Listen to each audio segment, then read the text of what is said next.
hats off to UConn. Really good defensive football team that made more plays than we did tonight, and not going to win many games. I believe we didn't convert 2 4th downs and turn the ball over. What was it, 4 times, I believe? 3 times, 4 times, something like that. So, you're not going to win very many games doing that. And, they played great defense and ran the ball really well, and we didn't make enough plays. Tom, offensively, it just seemed from early on when he really was able to get much of that. Was Kyle okay at the beginning? What was it a matter of? Yeah, I didn't see anything wrong with Kyle's play. They're really stout up front, and we were, I don't know what number this lineup is for us up front on the offensive line. I think our 10th different starting lineup in 11 weeks, and running the football against those big defensive linemen was very difficult. And as we talked about all week, then when you drop back to pass, there's a lot of times there's eight guys in coverage, and if you can't run the ball against them, it's going to be a long night. You still have the division up for grabs, but how much does this one hurt? Just because it's for you, or not just for you personally, but just the fact that it's your first loss of the year. Yeah, it hurts. Losing always hurts, and when you're moving along on a season like we were having, it makes losing probably sting that much more. But I told our guys it's supposed to hurt. When you're invested as much as our guys are, it hurts. There's a lot of tears in that locker room right now. And the thing that's going to be challenging for myself, for our staff, and for the leaders of this football team is to come back on a short week and understand that every single one of our goals, every single one, is still in front of us. And that was, we only had one, and that was to compete and win our conference championship. And we've got a 1-game season for the right to represent the West in that championship game. So what happened there at the end with Kyle has to come out twice, first for Greg comes in 2 plays, and then right. Last time where Greg's there at the end? The first time got the wind knocked out of him, nothing too severe, and then so we were able to put him back in, and then I think he twisted his knee a little bit there. I don't know the severity of it just yet. Kenneth was in a boot. Yeah. I knew he was out. I don't know if it's a ligament, if it's a bone, or anything, to be honest with you right now.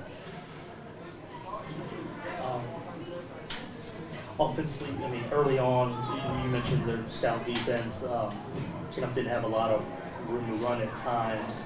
Was the game plan early on to try to run it, or did you feel at any point to take more shots downfield? Probably should have taken more, to be honest with you. As much as they were packing it inside, that's my fault.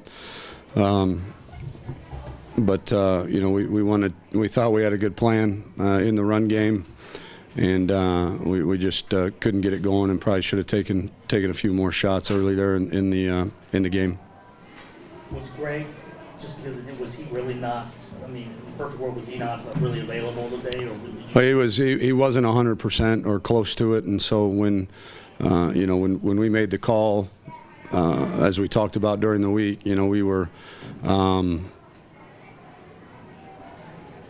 we felt like Kyle gave us a better chance to win than a Greg Ward at 70% or so on that ankle. So that's why we made that decision. I don't know how much you said about the Landon Roberts play there. I don't know if you had a chance to go back and look at it yet. No, I think it's a really tough rule, and I know why the rule exists. It exists for player safety.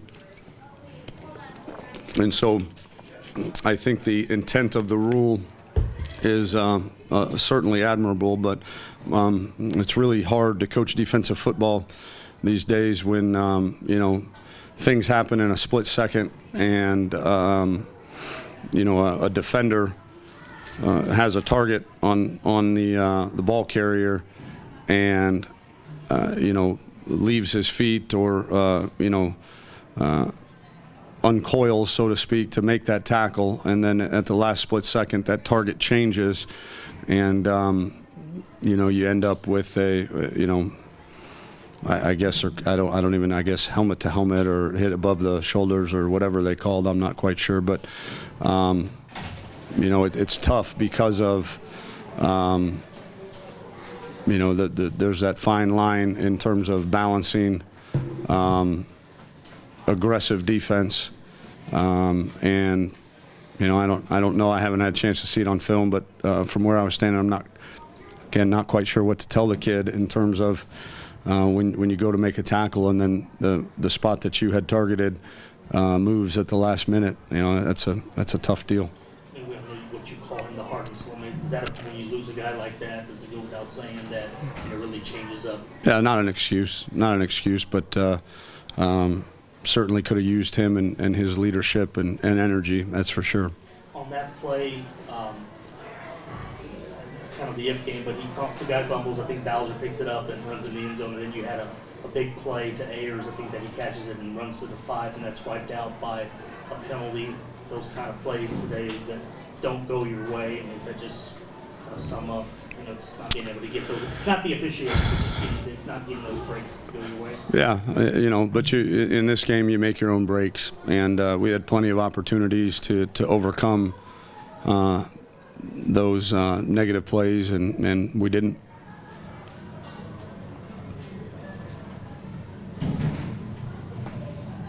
Coach, you had called this a trap game before. How do you now get them refocused and you still have everything ahead? Well, and that's what we talked about was that our goal. We had one goal, and that was to compete for and win the conference championship in the month of November and December.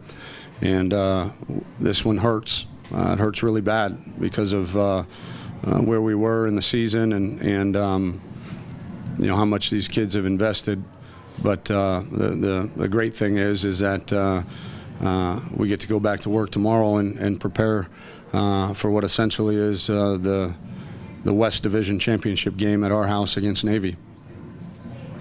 Depending on severity, do you go into the week now with Greg still recovering? Yeah, it's too early to answer that. I'm sorry, you probably answered this before, but what's Greg's status during that? Why didn't he play more? He was only at about 70%, and so we felt like Kyle gave us the best opportunity to win the game rather than Greg, a bit gimpy out there.